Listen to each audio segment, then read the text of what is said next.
I'm frozen there. Hang on. There we go. What's up, Moose fam? Calling back here for another week's recap in the queue for the Halifax Mooseheads. I am just screwing around with something real quick. Give me a second.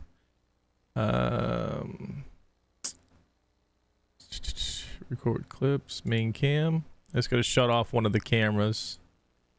Hi, this is CJ's. Deactivate. Zoom. There we go. See, I never check it after CJ's used it, and that's what happens. I got a few people in here. How you doing? Hope you're all healthy, safe, and happy as always. And as always, go, let's go. Have a great night. I'm just kidding, guys. We got a little bit to talk about, not a whole lot. I hope some people join in because, we've been doing really well lately, and I'd love to talk about it. What up, Kevin? How you doing, sir? Chris, how you doing, buddy? My lovely wife, Melissa, always in the chat. Love you. I'm going to let this populate a bit. If you're in the chat, please say what's up. Say hi. Say how you doing. Say go, Moose, go. Say anything. I want to hear you. What a week. What a week for the Mooseheads. Seems like as soon as trade period was done, we got a different team, but not so much because it was different people. More so just a different energy, different attitude. I'm crooked. There we go. I was a little crooked. There we go. I love you. Different attitude. What up, Will? They've been playing with intent. They've been playing with more. It seems like more skill. They're fast to their feet. They're finishing checks. They're a lot more passing going on. That I love seeing that. The defensive plays, man. We'll talk about some individual efforts as well as the live goes on. But my God, this week it felt good to be a Moose fan. It felt incredible, and not that I was blaming them before this week because it's a young team, youngest in the queue, so I wasn't really blaming anybody. I was just going for some hockey to see the boys and to see the friends that we've made over the years. Hey, Jane, at the arena. So win or lose, we were going to be there anyway. But, man, it feels good to watch them play well, and they have been playing well. We went up against Drakkar, one of the best teams in the league. I think they're in second place. Could be wrong. I didn't check that stat, but they're somewhere's up there. And we gave them a run for their money, man. I know that Sly walked in that building thinking he was going to walk all over us, but we gave them a fight. They only won by one, and and they really had to get that, try to sneak that out of us. That was, as we know, Roosters' last game in the queue. Was it? Maybe. I'll have to check that out. No, sorry. I apologize. That's wrong. It wasn't. It was the week before. But anyways, regardless, it was a great game. Steinman's, it was the Volts. You're right. I'm sorry. Wrong coach, right coach, wrong name. It was the Drakkar. But we gave them a run for their money. I had that written down too, Dylan. I didn't look at my notes. Drummond available to cheers. Gave them a run for their money. We finished it off 4-3. Next game was against a team that looked really good. Like, can we talk for a minute about St. John's grown-ass man? They got a 42-year-old on their team. He's 6'5", 200 and some odd pounds with a full-on beard. Like, I'm talking like he shaved that morning and he still got a beard. His name is Man, and rightfully so. What a big guy. But they came into the barn and, they didn't bully us. We stood toe-to-toe with them. And they snuck out the win in overtime. We still got a point out of them. 4-3 loss against St. John. And then we'll talk about the road game here shortly. Kevin says, here's a question. What was the last time that didn't have any 20s heading into the next season? I don't even remember a team this young of a team. So, a time this young of a team. So, from what I understand, there hasn't been a team this young in the QMJHL since the 70s. That may have been the inception of the league. I'm not sure. I didn't check that stat. It's a young team. It's a very young team. We're not going to have any 20-year-olds next year, unless we pull up. I was talking with another fan today. I mean, chances we pull Milner back up for his 20-year with us, or his chances we trade for another 20-year-old. We don't know what's going to happen. Only the GM really knows how they're going to handle that situation. We are going to need some leadership in the locker room next season, so I'm sure we'll get some 20s either off waivers or small trades for them. But we're definitely going to have to do something for 20-year-olds. We're not going to walk into next season without some strong leadership, I don't believe. Dylan can answer that question better than I could if he wants to in the chat. I don't know, or I haven't heard of a time where we didn't have any 20s. Dylan, have you? But yes, hon, he is literally named man because he is a grown-ass man. No doubt. So then we go to St. John to face the Sea Dogs. Circa pulls out his first QMJHL win and did it in style too. Like we went the score was 5-1 in regulation, obviously, and we whooped them. We beat up on them. Circa was incredible between the pipes. And good for him, man. Like, it's obvious that he's going to be our future. So it's nice to see him perform at a young age. Gives me a little bit more confidence in him for 2 years from now. So I was happy to see him play well. Even Steinman's been playing exceptional for us too. I mean, like, it's just seems like since the trade deadline was over that the boys just found another gear. I don't know if it's stress relief or what the heck it is, but I'll tell you, one kid that I'm super impressed with, especially against the Voltigeurs, was McNabb. McNabb was laying anybody that came near McNabb, he was hitting, and good hits too, not just little taps. Like he was putting body to body. Big H should sponsor me at this point. Putting body to body and really punishing them, which is really great to see. I really haven't noticed him much on the ice. I mean, you can tell he's a skilled guy, but it wasn't until the game against the Voltigeurs that I was like, wow, this kid's going to be good. He's going to be great.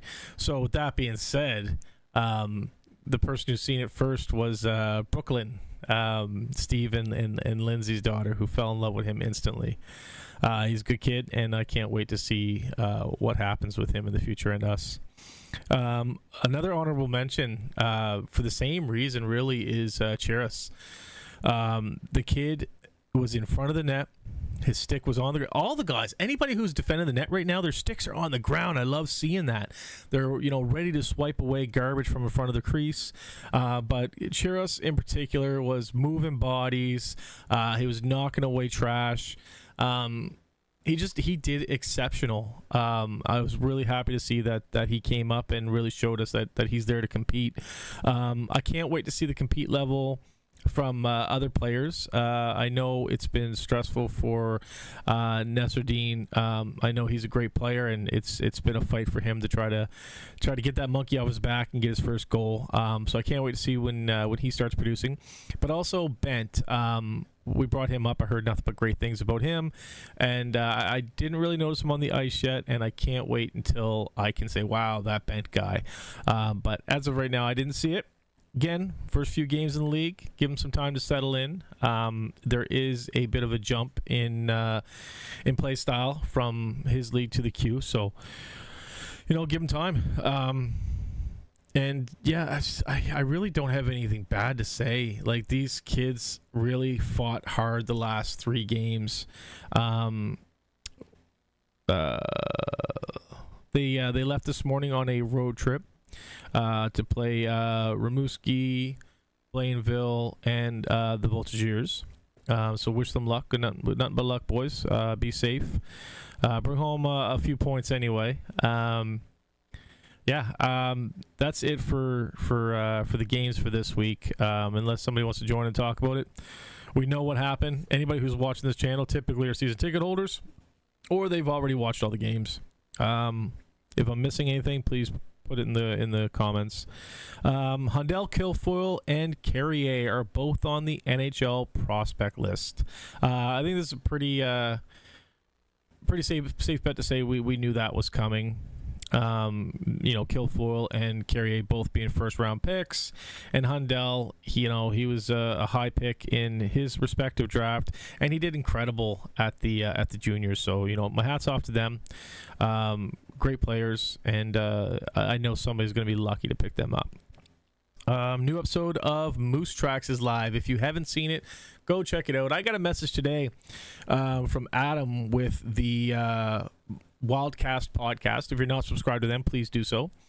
Great guys, very knowledgeable, and let's face it, they got just as much Mooseheads on their team as we do. So check them out on YouTube at youtube.com/Wildcast podcast. But he messaged me today saying, I love your guys' Mooseheads documentary. And I didn't know what he was talking about at first. And I was like, oh, okay, the Moose Tracks. Yeah, they've been doing that for a couple of years now. And, I explained to him that they hire out a film team to actually do it, and it's exceptional. The quality is exceptional, the content's exceptional, and I honestly look forward to every single episode of that.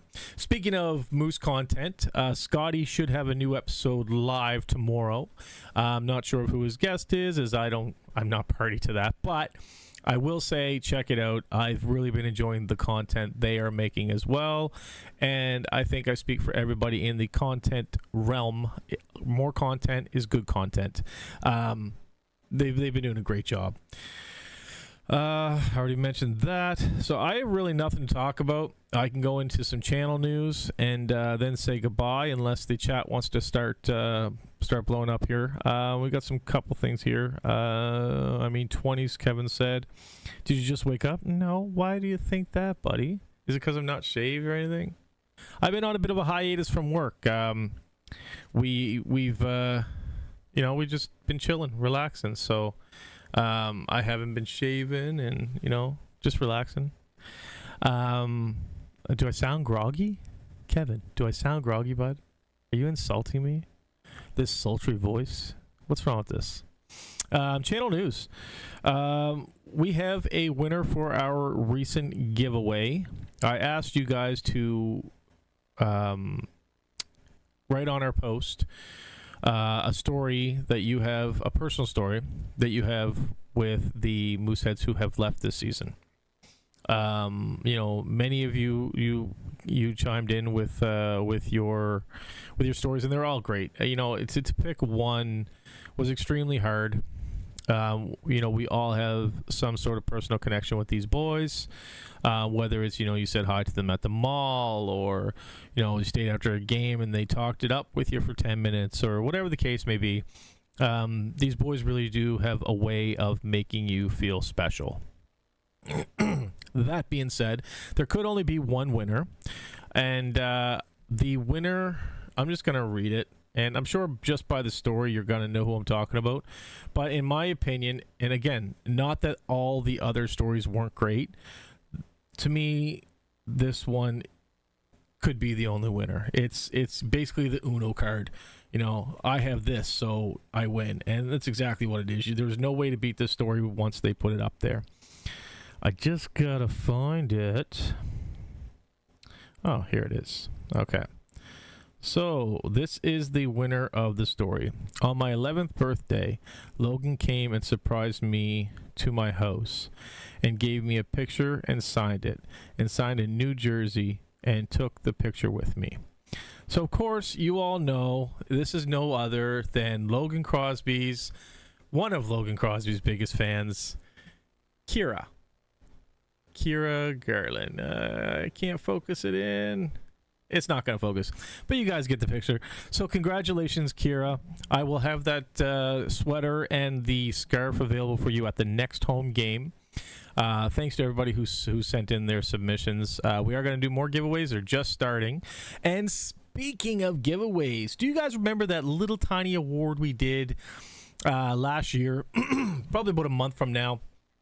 We did the Community Player of the Year award. Well, we're bringing that back. I think it's important to let these boys know how much we appreciate all they do in our community. So we are going to be doing that again.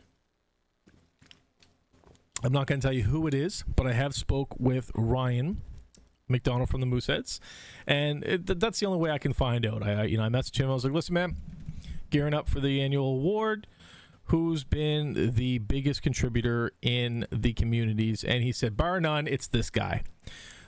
So we reached out to people who know him. We found out kind of what he likes, and we're able to very easily get a couple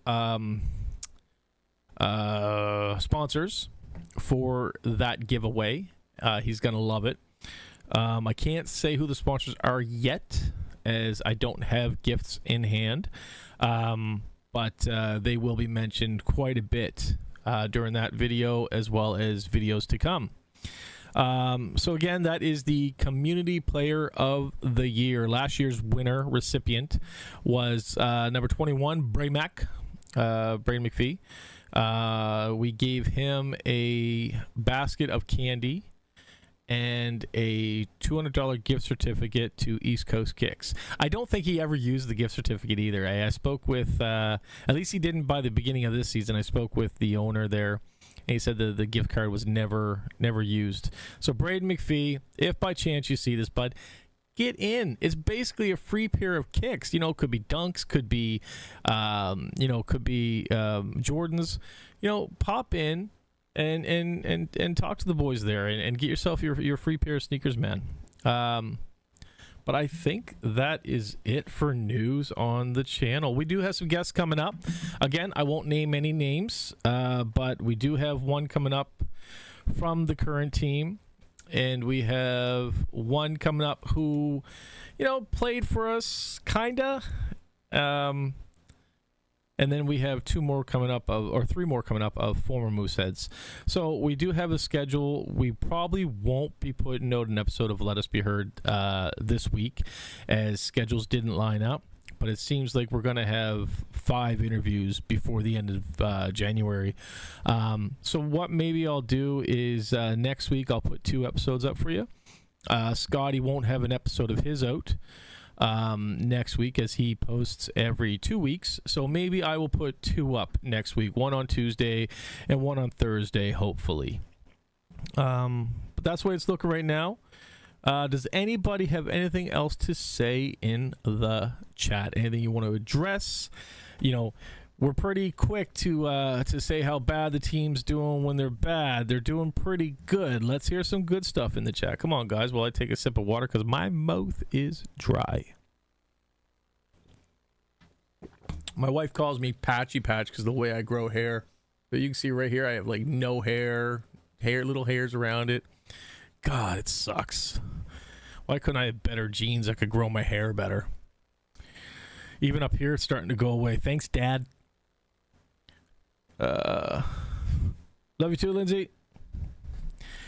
So, something else we can talk about real quick is there is a group of fans headed up to Moncton on the 25th. Should be a great time. 25th. The Mooseheads aren't playing in Moncton on the 25th. Just the Mooseheads aren't even playing on the 25th.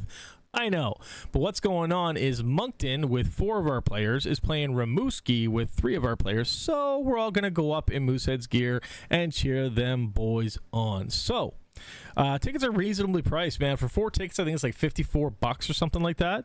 They have great food. The Avenir Center is beautiful.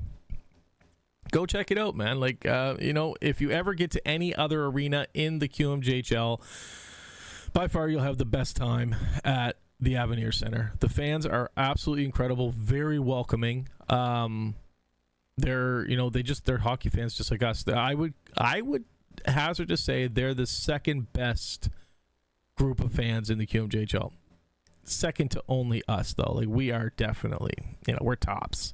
We're the bee's knees. We're the cat's ass. You know what I mean? But yeah, who's a lucky bastard? The ones that are going up? Dude, it's just to drive up. Tell Susan to drive up.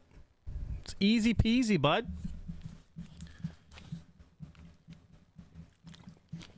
Jesus, it's like pulling teeth with you people tonight. All right, well, that's it. We'll make it a short live, only 25 minutes, which is cool because I think the last live was an hour and a half, which I think was a little bit too long. But a half hour, jeez. I didn't get comfortable yet. Kevin, you're sick that day? Can't go to work? Yeah. Just play sick, buddy. That's it for me, guys. I hope you're all healthy, safe, and happy out there. And as always, go Moose, go.